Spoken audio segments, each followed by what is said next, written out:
Welcome to this new lesson. Today we're talking about Schopenhauer and his view of knowledge and life. Imagine yourself standing in front of a curtain. Behind it lies the true nature of reality, but all we can see is the play of light and shadow projected on the surface. This curtain is the veil of Maya, the great illusion that surrounds the world and makes us believe that reality is made of objects, colors, sounds, and cause and effect relationships.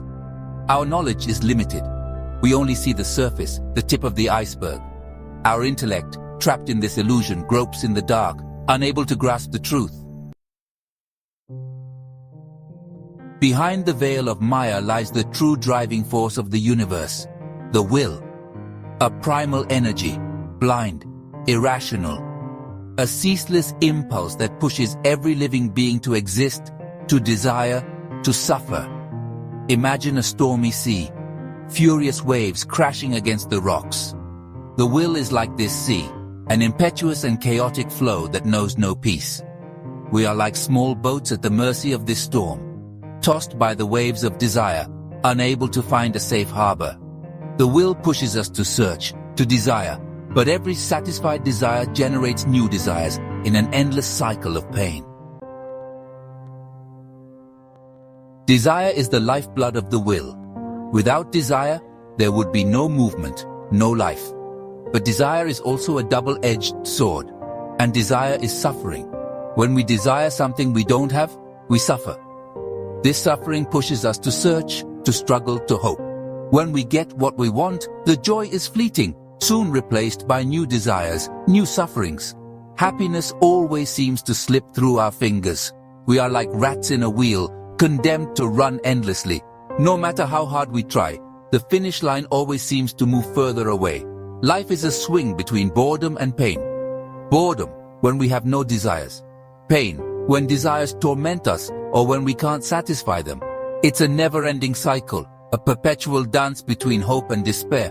The only moment of respite, the fleeting moment when desire subsides, when we get what we yearn for. But this respite is short-lived. This peace is fleeting, a mirage in the desert. Soon new desires emerge and the cycle begins again. And so we continue to search, to desire, to suffer. Is there a way out of this labyrinth of pain?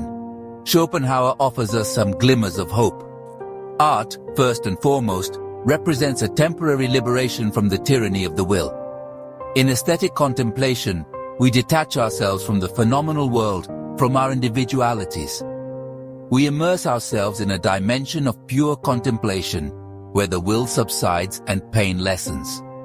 Music in particular has the power to shake the soul, to make us vibrate in unison with the very essence of the will. But it is a temporary escape, a moment of respite before returning to the reality of pain. Compassion, a ray of light in the darkness. We must now consider the deep connection between compassion and our humanity.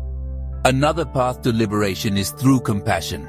It's a path that leads us to see the world with new eyes, recognizing ourselves in others, suffering their sufferings as if they were our own.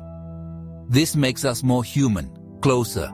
Compassion allows us to break the chains of selfishness, to transcend individuality and connect with humanity. It is an act of courage and love. By helping others, alleviating their suffering, we also lessen our own. This virtuous circle enriches us spiritually. Compassion is a revolutionary act because it allows us to oppose the ruthless law of the will. It is a force that can change the world. Through compassion, we learn to look beyond the veil of Maya. We discover a deeper and interconnected reality. We understand that the separation between living beings is only an illusion, and that we are all part of one great suffering. Together we can find the light in the darkness. Asceticism, extinguishing the flame of desire. The most radical way to free oneself from pain is asceticism, renouncing desires, uprooting the thirst for life that condemns us to suffering. The ascetic is like a monk who retreats into meditation, far from the temptations of the world. Through deprivation, the mortification of the senses, he tries to extinguish the flame of desire. Noluntas, the negation of the will, is the ultimate goal. a difficult goal, almost impossible to achieve, but it is the only way to definitively break the chains of pain. The echo of Schopenhauer's thought. Schopenhauer's thought, gloomy and disenchanted, shook the foundations of rationalist optimism.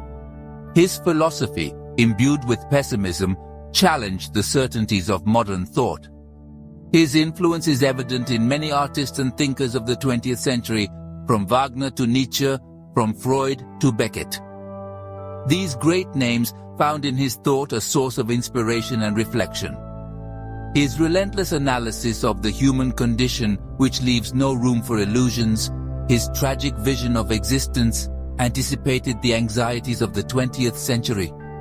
Schopenhauer was able to grasp the shadows of the human soul. His pessimism, even in its radicalism, offers us a key to understanding the pain, the suffering that permeates our existence, the violence, the evil that surrounds us. His words still resonate today, in a world that seems not to have learned from his teachings. Schopenhauer taught us to look reality in the face, unfiltered, however painful it may be. He invited us to confront our fears and our weaknesses. He showed us the illusions that chain us to pain, the false hopes that hold us prisoner, and he showed us, albeit with difficulty, the possible escape routes. A difficult path but necessary to find some form of liberation. Conclusion. A world beyond the veil. The veil of Maya is still there, concealing the true essence of reality from us. The will continues to rage, condemning us to an endless cycle of desire and pain. But Schopenhauer's thought, like a lighthouse in the night, illuminates our path. It teaches us not to surrender to illusion, to seek the truth, even if it may be uncomfortable.